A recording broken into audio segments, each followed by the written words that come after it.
بالله من الشيطان الرجيم بسم الله الرحمن الرحيم أرأيت الذي يكذب بالدين. سوره الماعون. الله تعالی خطاب به پیامبرش میفرماید ارأیت الذی یکذب بالدین، آیا دیدی حال شخصی را که یکذب تکذیب میکند بالدین، به روز جزا. مراد از این شخص همان مشرکین زمان رسول الله صلی الله علیه وسلم. بعضی از مشرکین به این اعتقاد بودند که انسان زنده می شود و باز می میرد، دوباره اعاده نیست، دوباره زنده شدن نیست. به روز قیامت ایمان نداشتند. فذلك الذي يدع الیتیم، پس همین شخصی که روز جزا و قیامت را تکذیب می کند، یدع الیتیم، به سختی میراند یتیم را از نزد خود و از حقش محروم میکند.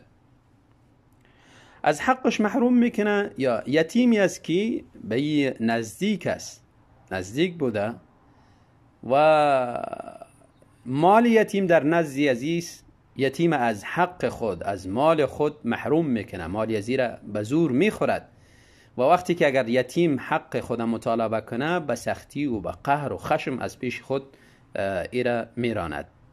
یا مراد از عام مالی یا عام شخصی که سهم خاصی در مالی از او برای فقرا و مساکین و محرومین است، یتیما را از سهم خاص محروم میکنه.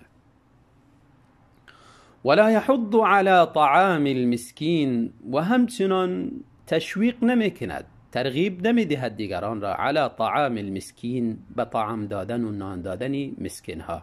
مسکین شخصی که ناتوان است، فقیر است، نادار است، هیچ چیزی نداره. امروز اگر داره فردای خود نداره، فردا اگر داشته باشه پس فردای خود ندارد.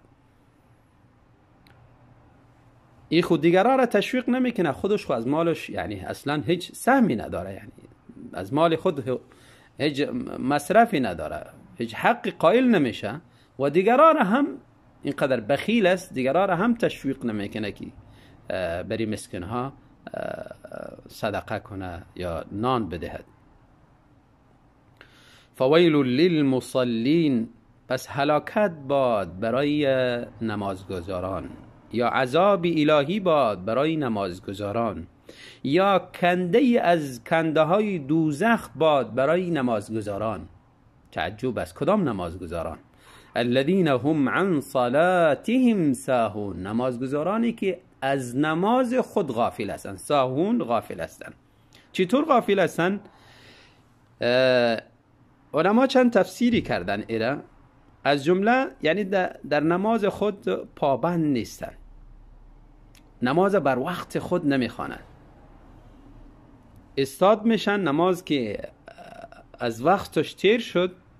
در حدیث میآید صلاتی، نماز منافق انتظار میکنه که آفتاب غروبش نزدیک شد، باز استاد میشه، مرغوری چند نول میزنه، نماز خدا به همی ختم میکنه.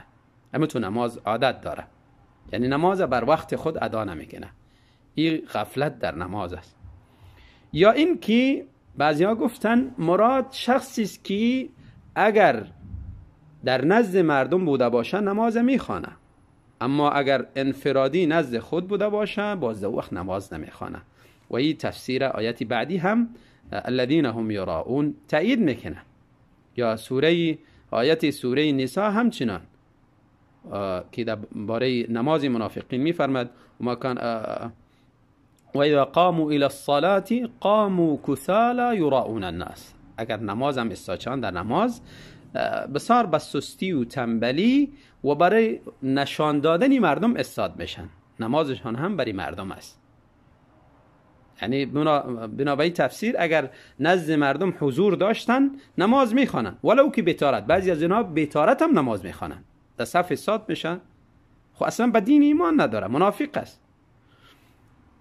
و اما انفرادی و حالت انفرادی به خود اگر بوده باشد او حالت نماز نمیخوانه اصلا. یا مراد شخصی است که منافق نیست، به نام مسلمان، گاهی نماز میخوانه و گاهی نمیخوانه، یعنی واضح و آشکار است. تو نیست که با مردم نشان بدهد، واضح و آشکار گاهی نماز میخوانه گاهی نمیخوانه. و این هم در تحت این آیت داخل است. و همچنان کسانی که در نماز خود غافل هستند، نماز میخوانند، پابندی نماز میخوانند، لکن در نماز توجه ندارند، فکر ندارند، از نماز غافل هستند، فقط در نماز الله اکبر، السلام علیکم و رحمت الله و برکاته، همین چیزا میدانند. دیگه داخل نماز که شدن فکرشان به مال است، به زندگی است، به فرزندشان است، به امور دنیا است، به تجارت است، همه افکار اینها را مشغول میکنه از نماز. البته گناه ازی کمتر است از اونهایی که نماز منافقانه میخوانند یا نماز ترک میکنن، گاهی میخوانند گاهی نمیخوانند، از اونها کمتر است. و گاهی اگر دانسته اگر این کار بکنه باز گناه ازی هم بلندتر میشه. الذين هم یراؤون، اینها مردمی هستند که یراؤون، اینها نشان میدهن اعمال خیری خدا برای مردم، خودنمایی میکنن، اعمال خیر انجام میدن، نماز میخوانن، روزه میگیرن، زکات میدهن، دیگر کارهای خیر انجام میدهن. به خاطر چی؟ به خاطری که مردم بدانن، نام و نشانی ازی بلند برود، بدانن که فلانی نمازخوان است، فلانی روزه گیر است، همیشه روزه میگیرد، بدانن فلانی حج کرد، بدانن فلانی همیشه خیرخواه است، همیشه صدقه میدهد، نان میدهد، برای نام و نشان خود اما اعمال خیر انجام میدهد. و این کسی که برای دیگران اعمال را انجام میدهد، این عمل بری از امو شخص میباشه، الله تعالی از اجر این را محروم میکنه و همراه از اینکه از اجر محروم میشه این شرک مرتکب شده. فمن كان يرجو لقاء ربه فليعمل عملا صالحا ولا يشرك بعبادة ربه احدا.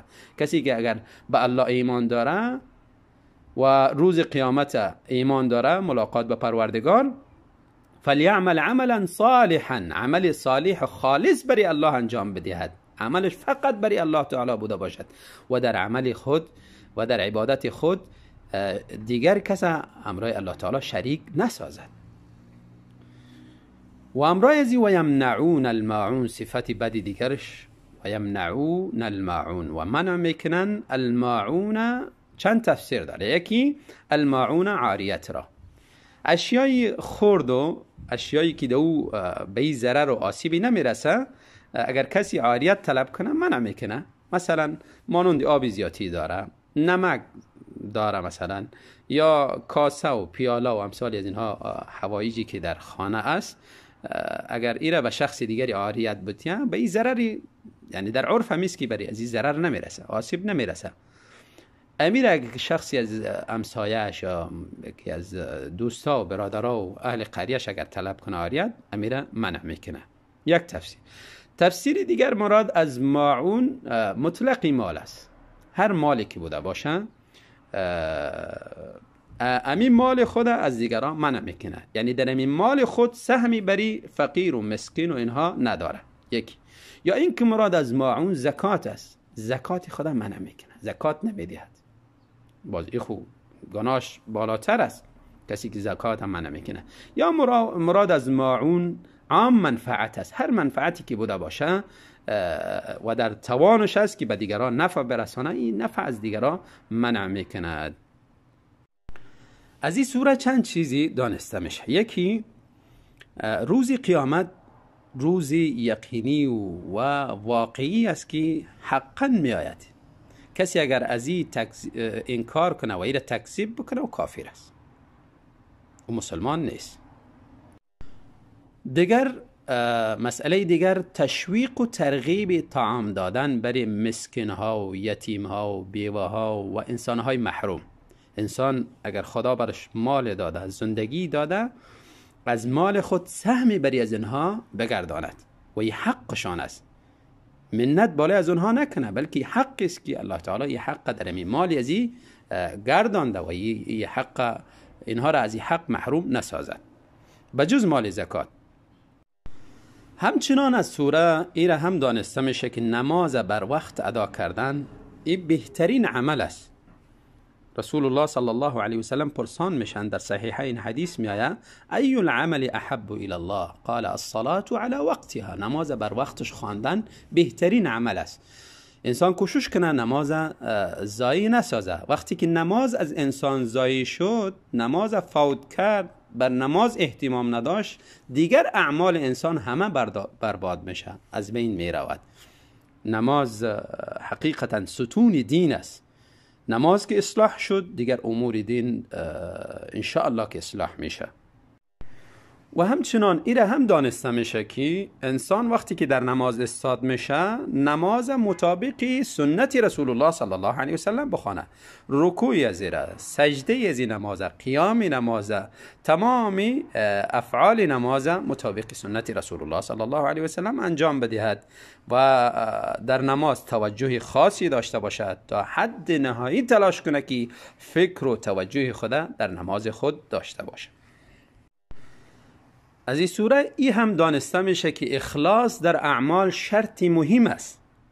عمل اگر خالص برای الله تعالی نبوده باشه، باز او عمل نه تنها که به انسان فایده نداره، بلکه ضرر داره. انسان شرک مرتکب میشه، خطری بزرگی برای انسان متوجه میشود. بنابراین انسان اعمال خود از خودنمایی و از نشان دادن برای دیگرها پاک بکند و همچنان از نام و نشان از این چیزا خودداری بکند. عبادت اگر انجام میدهد، حج است یا نماز است یا زکات است یا روزه است، فقط برای الله تعالی بوده باشد، نه اینکه فلانی نمازگزار است، در میان مردم شهرت حاصل کنم. فلانی رفت حاجی شد، علی حاجی صاحب است، اگر امرای نامی از این حاجی نگویی قهر میشه و شاید دیگرها را فحش هم بگوید، دشنام هم بدهد که من پول مصرف کردم، رفتم حج کردم، ولی چرا من حاجی نمیگین؟ و این واقع شده هم از بعضی مردم ها. از سوره ایره هم دانسته میشه که انسان همیشه باید خیرخواه بوده باشه، نفعش همیشه برای دیگرها برسه، چیزی که در توانش است از دیگرها منع نکند، به خصوص اشیایی که در زندگی از او صدمه وارد نمیکنه، آسیبی نمیرسانه. اگر به کسی مثلا تبری را آریه بتید یا غوری را یا گیله میره یا توشکی را یا اشیای دیگری که به کدام ضرر خاص نمیرسه، از این نفع مردم محروم نسازد. بارك الله فيكم.